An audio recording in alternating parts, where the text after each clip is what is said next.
ஆப்கானிஸ்தான் மிகப்பெரிய வரலாற்று பதிவுகளை கொண்ட ஒரு நாடாகும். நான்கு புறமும் நிலப்பரப்பு மட்டுமே சூழ்ந்த ஆசிய நாடாகும்.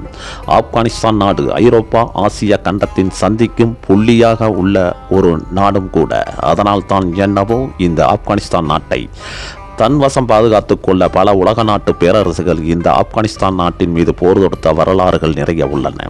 ஆசிய கண்டத்தில் இந்தியா எப்படியோ அங்கு ஆப்கானிஸ்தான் பல வரலாறுகளை கொண்ட ஒரு பெரிய பேரரசாக விளங்கியது. பிரிட்டிஷ் ஆட்சியின் கீழ் இந்தியா இருந்தபோது ஆப்கானிஸ்தானின் ஒரு சில பகுதிகளும் பாகிஸ்தானின் ஒரு சில பகுதிகளும் பிரிட்டிஷ் இந்திய ஆட்சியின் கீழ் இருந்து வந்தது. பிரிட்டிஷ் ஆட்சி முடிவுக்கு வந்தபோது ஆப்கானிஸ்தான் பாகிஸ்தான் எல்லை பிரிக்கப்பட்ட போது ஆப்கானிஸ்தானின் பழங்குடியின மக்கள் பலர் பாகிஸ்தான் எல்லைக்குள் சென்று விட்டனர். இந்த ஆப்கானின் பல பகுதிகள் பாகிஸ்தான் வசம் ஒப்படைக்கப்பட்டது முதல் இரண்டு நாடுகளுக்கும் பனிப்போர் நடந்து வந்தது. பல ஆண்டுகளாக இந்தியாவிற்கும் ஆப்கானிஸ்தானிற்கும் நல்ல உறவு இருந்து வருகிறது. இந்தியாவின் உறவை பலப்படுத்தி நல்ல நட்புறவு வருவதை ஆப்கானிஸ்தான் அரசு முதன்மையாக கடைபிடித்து வருகிறது. இந்த மாதிரிதான் இந்தியாவும் ஆப்கானிஸ்தானை அரவணைத்து செல்வதில் முதன்மையாக உள்ளது. இந்தியா பாகிஸ்தான் எல்லையளவில் மிகப்பெரிய எதிரி நாடுகளாகும். ஆப்கானிஸ்தான் இந்தியா உறவு பாகிஸ்தான் அரசுக்கு கடும் எரிச்சலை கொடுத்து வருகிறது என்பதுதான் ஒரு நிதர்சனமான உண்மை. ஆப்கானை அழிக்க தாலிபான்களை உருவாக்கி பல ஆயுத பயிற்சிகளை கொடுத்து அனுப்பியதும் இந்த பாகிஸ்தான் தான். ஆப்கானிஸ்தானின் முஜாஹிதின் ஆட்சியை தாலிபான்கள் கைப்பற்றி இப்போது வரை தாலிபான்கள் வசம்தான் ஆப்கானின் ஆட்சி அதிகாரம் உள்ளது. தாலிபான்கள் அமெரிக்காவையே அடித்தவர்கள். தாலிபான்களுக்கு பாகிஸ்தான் ஒரு பொருட்டே அல்ல.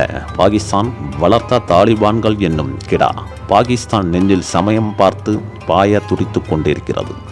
தாலிபான்களின் ஆட்சி அண்டை நாடுகளுடன் நட்புறவு வளர்த்து கொள்ளவே விரும்புகிறது. அதுவும் இந்தியாவுடனான நட்பை பெறுவதில் ஆப்கானின் தாலிபான் அரசு அதிக ஆர்வம் காட்டுகிறது.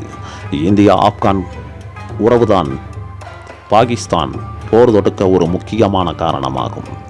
பாகிஸ்தான் தன் துருப்புக்களை ஆப்கான் எல்லையில் நிறுத்தி வான்வழி தாக்குதலை ஆப்கான் பழங்குடியினர் மீது தாக்குதல் நடத்தி 50 பேர் வரை கொல்லப்பட்டதாக தாலிபான் அரசு கூறியுள்ளது.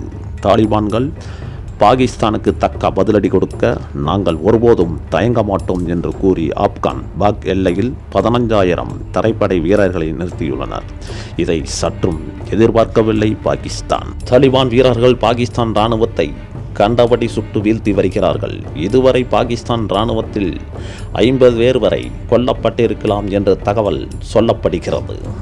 ஆப்கான் பாக் எல்லையில் போர் பதற்றம் நிறைந்து காணப்படுகிறது. உலக நாடுகள் அச்சத்தில் உள்ளன.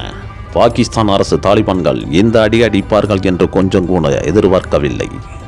தாலிபான்கள் அடிக்கும் ஒவ்வொரு அடிக்கும் தன் நாட்டிற்கு பேரிடியாக இருக்கும் என்பது பாகிஸ்தானுக்கு தெரியும்.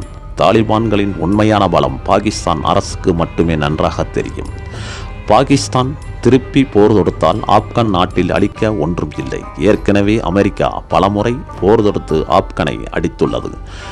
தாலிபான்களின் தாக்குதல் தங்கள் நாட்டில் பலத்த சேதத்தை ஏற்படுத்தி பல ஆண்டுகள் பின்னோக்கி பாகிஸ்தான் சென்றுவிடும் என்று கூறி எதிர்க்கட்சிகளும் பாகிஸ்தான் மக்களும் போருக்கு எதிரான கொடியை தூக்கி வருகிறார்கள். பாகிஸ்தான் அரசு என்ன செய்வது என்று தெரியாமல் விழி பிதுங்கி நிற்கிறது என்பதுதான் உண்மை. எது எப்படியோ வரலாற்றில் இந்த ஆண்டு போர் ஆண்டு என்றுதான் சொல்லப்பட்டு வருகிறது. ஓகே விவர்ஸ், இந்த பதிவை பற்றிய சரிய தவறுகளை கண்டிப்பாக கமெண்டில் தெரியப்படுத்துங்கள். இந்த பதிவு பிடிச்சிருந்தால் லைக் பண்ணுங்க, சப்ஸ்கிரைப் பண்ணுங்க, ஷேர் பண்ணுங்க. உறவுகளே, ஓகே விவர்ஸ், அடுத்த பதிவு உங்களுக்காக காத்திரு.